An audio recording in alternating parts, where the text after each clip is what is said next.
भूतेषु विष्णुमायेति शुद्धिता नमस्तस्यै नमस्तस्यै नमस्तस्यै नमो नमः।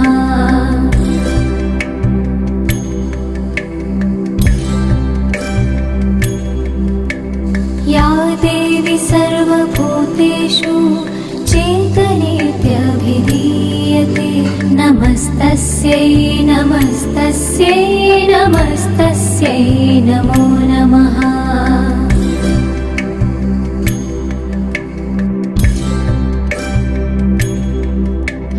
या देवी सर्वभूतेषु बुद्धिरूपेण संस्थिता नमस्तस्यै नमस्तस्यै नमस्तस्यै नमो नमः।